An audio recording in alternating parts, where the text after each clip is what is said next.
Ohayou gozaimasu. Good morning, everyone. Thank you for being here today, and thank you for listening in online. So the Konko Missions in Hawaii Centennial is already coming this Saturday. And it's been an event that we've been waiting for several years already. But it's like, wow, it's already this Saturday. And hontoni doki doki suru. I'm really nervous and I'm very anxious. It's going to be on Saturday, August 15th at the Ko'olau Ballrooms, the glass side, and conference center. And we're very, very honored to be inviting the current 6th spiritual head, Reverend Hiromichi Konko and his family, and also Reverend Michiyoshi Yasutake, current Oya Sensei, head minister of the Konko Church of Amagi, and his wife. And they'll be in attendance for this milestone event this coming Saturday. And because it's a centennial, Kami-sama expects spiritual growth from everyone, I think. This is like the notch in the bamboo, the bamboo stalk, where we receive extra shugyo. Shugyo means some special training or some kind of difficulty to overcome. There have been several ministers that I know, several church members that I know who have been experiencing that extra hardship this year. And I thought my hardship of being like the co-chair of this event and getting many tasks done and meeting the deadlines, I thought that was my shugyo. Because I'm already suffering. But Kami-sama sent me another omiyage for my growth.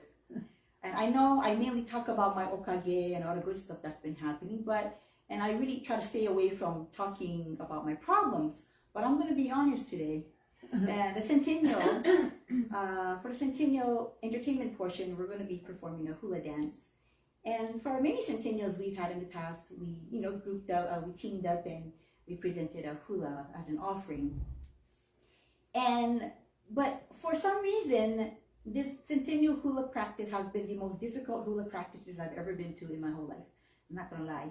And it's not because the hula dance itself is difficult. The hula dance is really an easy hula, but the moves keep changing.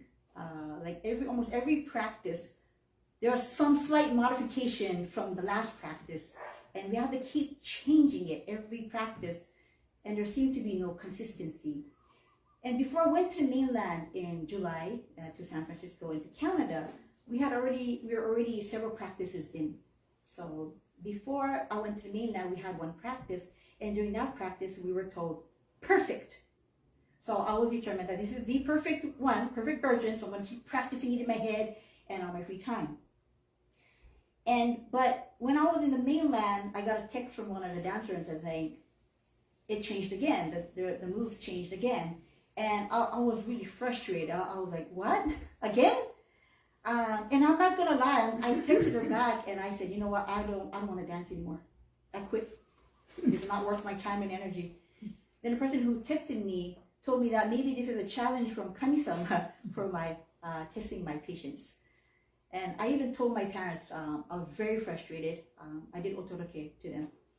And I told them, I'm pissed. This is ridiculous. And if I can't practice the dance with a joyful heart, I shouldn't be offering this hula to Kami-sama because Kami-sama is not going to be happy at all. Then my dad, he scolded me.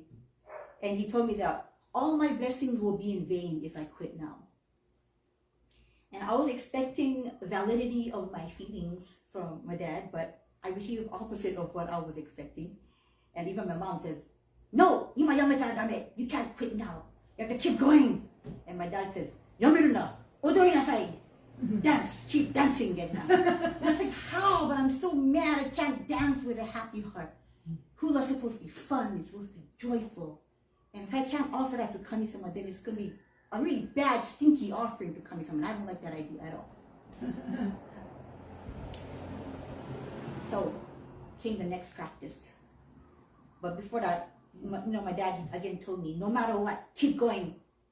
And then my heart surprisingly settled down. And I was like, okay, I'll dance for Kami-sama. And then the next practice came after that. And this was like the worst practice we had.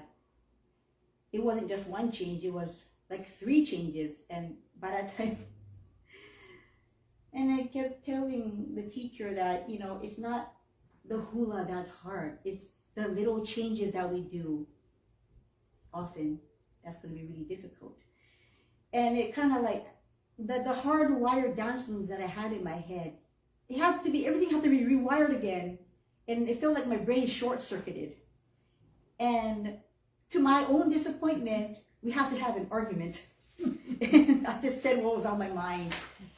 And I'm really disappointed in myself because, I should be a little bit more in control of my feelings. But I just told her we just can't keep changing the dance over and over again because we're late in the game. And the main event is going to be in a couple of weeks, really. And with all these changes, an easy hula is going to be difficult, and we're going to mess up on that event day, and it's going to be very embarrassing. So I told her that. Because at that practice, everyone had a really confused look on their face because, again, there's many move changes again. And that energy level was so negative, it just dropped. Like every practice seemed kind of like anxious already. I mean, we were already in a negative state, and above that is argument. It just dropped it down to sub-zero temperatures, the whole energy. And I was feeling really sorry for Kami-sama for having witnessed this really ugly day. And the practices were becoming very mentally taxing to me. So after that practice, I went straight, this is like right by the church, I went straight to the Ohiramai, and Akinobu Sensei had been sitting at the Oketkai, at the Toisi mediation desk. I just let it loose, man. It felt good. It felt like explosive diarrhea of my spiritual waste, like came purging out of my soul to the royal throne. And I said it like it is, no filter, and it felt good. Then Akinobu Sensei said with a grin, "Honban ga tanoshimi da ne," meaning, wow, the actual performance is going to be interesting. And we had a good laugh. And then I was on my way. Originally we had 12 people that were going to dance this hula, but it all went down to 7. One by one, somebody stepped down due to various reasons, and including the person who was teaching it to us stepped down. Very discouraging. We're all supposed to be practicing joyfully and be very excited about this performance. It's for a centennial. It's something really grand. But I felt, again, bad for Kami-sama who had to witness all this. I was actually, again, going to quit myself. I was determined to quit. I was so mad. But one of the other hula dancers, again, told me, they encouraged me, and my parents, they encouraged me. My dad actually, he yelled at me, right? I'm 44 years old, and my dad, he yelled at me, and I was like, you know what? That makes a lot of sense. So the feeling of gratitude, once again, it returned to my heart. It was so cloudy, so dirty, so stinky, but it returned back to me again, this gratitude heart. And the original intent of why we are dancing returned to my heart. And I have a feeling I'm still going to mess up on that event day, but I am still determined to dance. So please watch over us with a kind heart, even if we messed up. I asked myself, why can I easily quit if it's a hula performance? Why does that feeling just come so easily? Say, oh, I quit. It's hard. I can't handle the people. It's hard. But why would I not quit if I encounter such hardship at work then? When I was a rookie, those first 3 years were very difficult for me. And in some years following, there were some really toxic personalities in my workplace. And every day, like waking up every morning was challenging for me. I didn't want to go to work. It was hard, difficult. I hated going to work. But how come I didn't quit then? How come I didn't say, okay, fine, I can't work anymore. I'm done. And then I was thinking about it.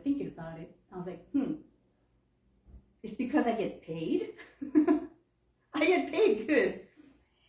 And it's because my employer has invested a lot of money and time into me, into each employee. They invest a lot into each employee. So when I thought about that, I couldn't quit easily. And I endured the storm. That storm went on for years, It was hard. really hard. Sometimes I drive home from work and I was crying. I was like, Skyzy, I can't handle work anymore. My car knows. Kami-sama knows the suffering that I went through, but I didn't quit.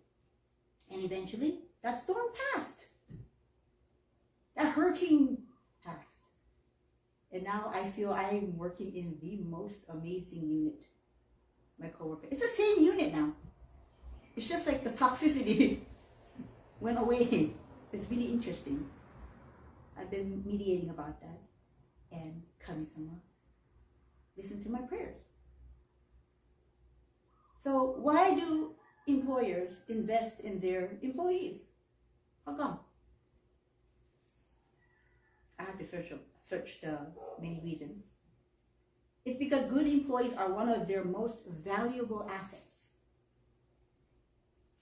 When employers are supported, trained, and treated well, the company benefits as well. Another reason, for better performance.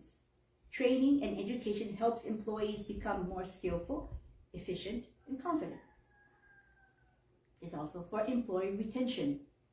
People are more likely to stay when they feel valued and see opportunities to grow. Replacing experienced employees can be very expensive. So you know your senpai, they have all the knowledge because they've been through many, many, many years of experience, hardships, lots of hardships, and good things too, but lots of hardships. But they've been through that, and because they've been through that, they can handle any situation. Like I asked my senpai too, my charge nurse who's been working for 30 plus years. Sometimes I get stuck. I said, what can I do about the situation? She knows the answer because she's experienced far beyond that. So employee retention. Next, for higher morale. Benefits, recognition, fair pay, and supportive leadership can make employees feel that their work matters. Another reason, better quality and safety. This is especially important in fields like healthcare, where continuing education and adequate staffing can directly affect the outcomes. Another reason, developing future leaders. This is a really important one, I think. Investing in employees creates people who can eventually take on more responsibility. Stronger reputation. A company known for treating employees well can attract better applicants. And long-term financial return. Spending money on employees isn't necessarily just an expense. It improves productivity, reduces turnover, prevents mistakes, and builds loyalty. The company can ultimately save or earn more money by investing in good employees. So it's something like the idea of taking care of your roots. If you want the whole tree to flourish, you gotta take care of the roots. So like literally this morning, I got a message from Kami-sama because I really didn't have a sermon in my head. My mind was blank because I'm so stressed with so much that's going on now. And Kami-sama gave me a message this morning and said, Kami-sama invests in all of us. Similarly, like an employer invests in its employees. And you know what? We get paid in blessings, stability, and growth. So challenges we face in life, whether it be financial, political, health, and human relationships, they're all meant to give us a boost in our faith. If we turn away from these unpleasant experiences, say, okay, I quit, there would be no growth. And in the midst of our problems, this is the exact time we must be turning our hearts to Kami-sama and doing mediation with the sensei. This is the time. As the Konko Missions in Hawaii reaches a centennial milestone this Saturday, we can't just end it there and have this big boom firework event and done. We are going to aim towards the next 100 years. Kami-sama is investing in each and every one of us to become stewards of the faith. People who know how to live the faith, people who know how to pass it down to the next generation, people who know what to do. But Kami-sama needs our unwavering faith. I look back at old pictures from the church, and like this whole hall was full of people during the Gotaisai. Other churches too, from wall to wall. Every pew space was filled with somebody. Every chair. People were even standing because they couldn't sit down. That's how it was in the old days. They all received blessings, no doubt, right? They received miracles of healing. Problems were resolved through the faith, and that's why there were so many people. But when I look at today, it's like so many empty chairs. And it's like, what happened to all those people? There weren't enough people in the, there weren't enough faithful stewards to continue through the hardship. That's what I think. There weren't enough. So we see empty chairs, empty churches, empty temples. It's not only Konko that closed down. It's not enough just to have a pleasant experience in life. We all want fun and pleasant and joy and happiness. And we don't like when it gets hard. And when it gets hard, it's easy to quit. Really, it is. But through life's many ups and downs, we can see the true nature of Kami-sama blessings. And that's the fun part. We can look forward to the blessings that are waiting in line to come to you. If there was an unpleasant church member or a disagreement with the minister, people easily quit. If they felt that there were no blessings anymore, that what they prayed for didn't come true, they quit. If they felt just one teaching from the Choten Gorikai did not agree with them, they quit. And for all the priceless blessings we have been getting paid for from Kami-sama, why do we quit so easily? Why do we quit? Kami-sama has invested in us just like our employers invest in us. So we have to keep going. Amongst the several thousand church members of the past, only a handful continued on and passed on their stories and their blessings. And they became the faithful stewards that passed it on to their family. And those are the people that continue to come to the church today. We are so grateful for these people who have the resilient faith and trust in Kami-sama. So let's continue the faith strong and make this centennial a moment to remember, a moment of blessings. Thank you. See you at the centennial. Ayaw.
thank you for attendance.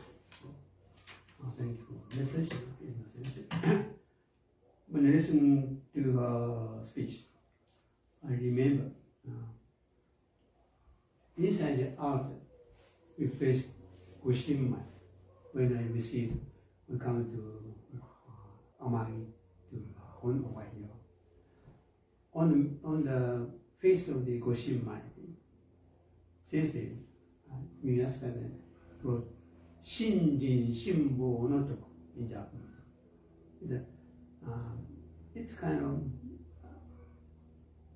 virtue through your endurance in exercise of the faith. So this is only message I placed inside. Yeah. And this could be true, I mean, after spending almost half a century. Maybe this message clearly showed the faith of my life for him. One of the ministers sometimes called me, Gogoro-san jattana, Shimbo jattana. But I no Shimbo, no difficulty I have experienced. Like this could be true, I mean. So yeah, this is the way how we live with my wife and I in the last 50, almost 50 years. And she also mentioned about the hula. For example, the service we're holding at the anniversary is a way of saying thank you to country. Even entertainment, hula can be an offering of appreciation to country. So whatever we forward, we want Kami-sama accept, receive our sincere. So in for dance, if any goyo we do for the church services, could be also a form of osanai, offering. So we need to be accept. The sensei at the magazine, Hawaii Centennial said, 神様に受け取っていただく。これほど、認めていただく。これを secure, happy life はないな。と he always said. And nowadays I believe, I listen to her speak. My main message, 信心させていただいているものがフラを押さない。信心させてもらったものが、雇用をさせてもらう。信心させていたものがスクールティーチャーであり、信心させていたものがオフィスワーカーだったり、これはウエスマンです。まず、信心させていたものが分からない。ポリスマン、getting into the Konko festival, a teacher, practicing Konko. Basically, 信任させていただいたものが engage in any activity in daily life. They're quite different. Basically, we want to see, try to actualize the meaning of 信任させていただいているものが Actually, the founder said 3 or 5 years of getting engaged, face practice not enough. If you practice 10 years, then you can celebrate how to develop. But we have the almost half a century, so could be the full of joy, I believe. But yet not so much. Actually, soon after we started our missionary role, I have been obeying we read. At one occasion, those night we placed about one pumpkin on the border of the neighbor, actually, and omiki, wash Secret rice. After I finished the service, I thought talk about, we're going to hold the service today. So I want to say thank you to the country.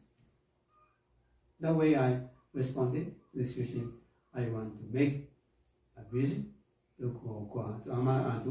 honor church in appreciation of my blessing I received. So from that point on, I never failed to respond to go to honor church. Every time we go monthly service and Kodai. So I never said, oh, I'm too tired. We should skip the honor church. We never did. And how many times we visited, oh, now honor church. But we have been able to do this, keep this tradition. This is also kind of shinjin shimbo, no? Through the act of visitation of honor church.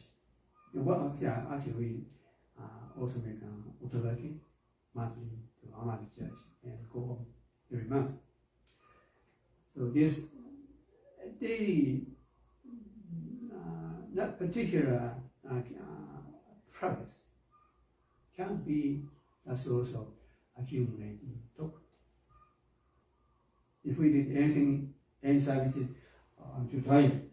Then all the act of tokusumi, getting acquiring, but it would vanish. And this is the message I just respond. This is in a sense. This. Thank you very much.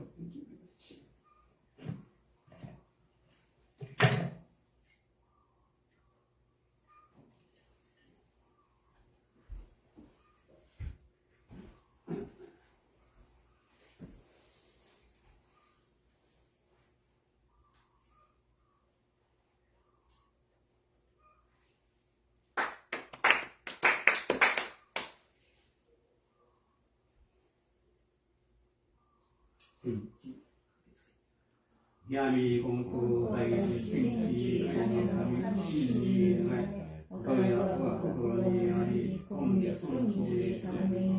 praise the all your heart be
number one.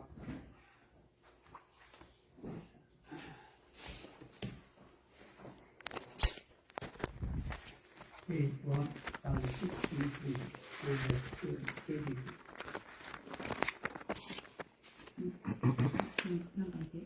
163ページ、ナンバー22。22、山本貞次郎。Faith that stop after one generation won't please Kami. Practice a faith which will continue on to future generations. Wearing a maternity band has been customary for pregnant women. All the while, I have been advocating during pregnancy, instead of wearing a maternity band, wear a band of sincerity around your heart. When wearing a maternity band, it's more important to wear a kimono sash over it so it won't look unsightly.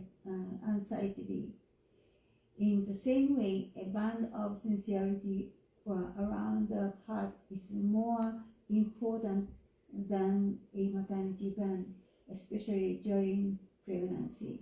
Wearing a band of sincerity to reform one's heart is practicing faith. It is believed that a pregnant woman shouldn't witness a funeral or even attend a relative's funeral. It's also feared that if a pregnant woman saw fire, the child within would develop a red scar. But a scar is only skin deep. Practicing faith to prevent the child from developing scars on its pure heart is more important.